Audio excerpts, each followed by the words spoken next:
Assalamualaikum warahmatullahi wabarakatuh. Waalaikumsalam. Ini bertanya terkait tentang inflasi atau kenaikan harga tadi. Ah. Ini bagaimana dengan teori ekonomi yang telah masuk pikiran kita? Bahwasanya kenaikan harga atau inflasi ini disebabkan oleh penawaran produk yang tinggi atau suplai produk yang turun. Nah, sesingkat ini kita tahu bahwasanya pertumbuhan penduduk setiap tahun meningkat. Nah, karena pertumbuhan penduduk setiap tahun meningkat, penawaran produk tinggi sehingga suplai produk menurun dan sesuatu terjadi kenaikan harga.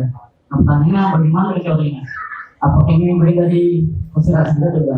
Ya, ekonomi itu kenapa ekonomi harus pakai teori? Ya kan? Kehidupan itu nggak pakai teori, kehidupan itu nggak ada teori. Nah, ekonomi harus punya teori karena ekonomi ada ideologi. Jadi apa yang diajarkan pada kita yang namanya supply dan demand itu adalah teori dan itu adalah ideologi. Karena kalau kita ikuti teori itu bahwa ketika supply berkurang maka harga naik atau demand naik, harga naik, ya kan? Betul nggak? Tapi dalam Islam diajarkan kalau ikut teori itu berarti kalau ada orang kelaparan, kesempatan buat kita. Ada kekurangan beras, wah beras kita jual mahal. Tapi Rasul tidak mengajarkan begitu. Rasulullah tidak mengajarkan begitu. Kalau ada orang kelaparan, kau tolong. Beras yang mahal itu kau sedekahkan. Gitu. Nah, jadi teori supply dan demand itu tidak netral. Dan seluruhan bangunan ilmu ekonomi itu adalah ideologi. Jadi ekonomi itu bukan ilmu, tapi formula riba. Jadi kalau Anda belajar ilmu ekonomi, itu lebih tepat sebut ilmu riba. Atau lebih pas lagi ilmu tuyul. Sarjana ekonomi itu sarjana tuyul, ya kan? Gitu. Jadi ini harus dibongkar cara berpikirnya. Yang lain? Assalamualaikum warahmatullahi wabarakatuh. Waalaikumsalam. Saya lulusan ekonomi Pak, tadi sarjana tuyul. Enggak, itu yang lain. Anda enggak. Kalau di mata kuliah kan ada penjelasan tentang teori rumus formula itu Pak, aset sama dengan utang plus modal. Nah, sedangkan dalam pembangunan negara tadi juga harus adanya utang bank sentral dan konstitusi Pak. Berarti dengan perbandingan ilmu syariah dengan kata lain, teori formula tadi yang aset sama dengan utang plus modal itu sebenarnya nggak ada atau gimana? Terima kasih. Iya, itu kan kata Keynes, ya. The Keynes mengajarkan itu yang disebut agregat demand itu kan untuk melegitimasi hutang. Bahwa Anda boleh hutang, negara boleh hutang pada bank. Gitu. Nah, itu kan teori lagi, aset sama dengan hutang plus modal. Dalam Islam, orang hutang itu perkecualian.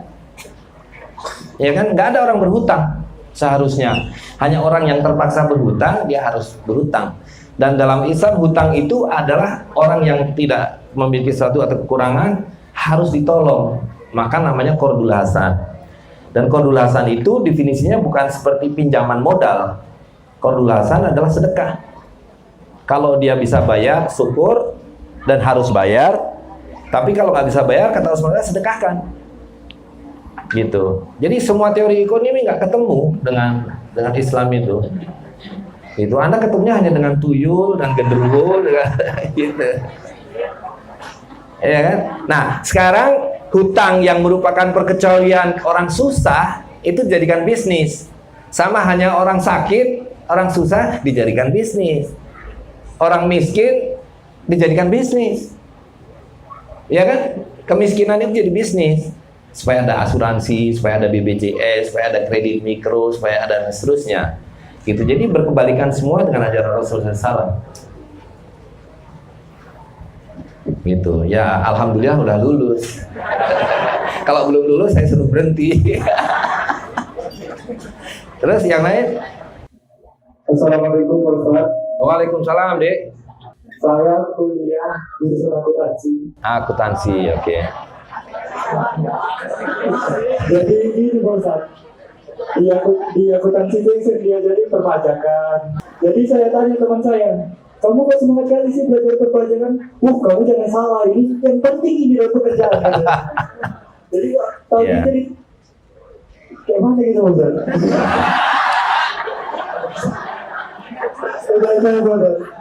Ya gimana ya? Semester berapa sekarang? Baru mulai Pak Ustadz.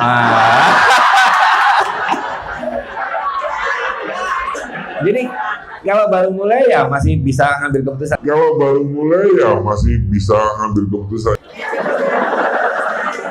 Dalam syariat Islam, dalam muamalah itu kan tidak ada yang perlu dicatat kecuali satu, kalau melibatkan hutang, ya kan? Jadi kalau ada hutang harus dicatat, karena kalau nggak dicatat kita pasti lupa, dan supaya tidak ada sengketa. Nah, jual beli itu kwitansi aja nggak diperlukan. Atau ilmu akuntansi buat apa? Karena saya pengen mantau sih Ustadz. Merantau buka warung Padang aja. Kan awalnya bingung mau kuliah di mana. Ada saran adalah di Jogja aja. Kalau Sullah pilih Jogja ini sudah betul. Saya aja pengen pindah Jogja, ya kan? Tapi akuntansinya ini loh.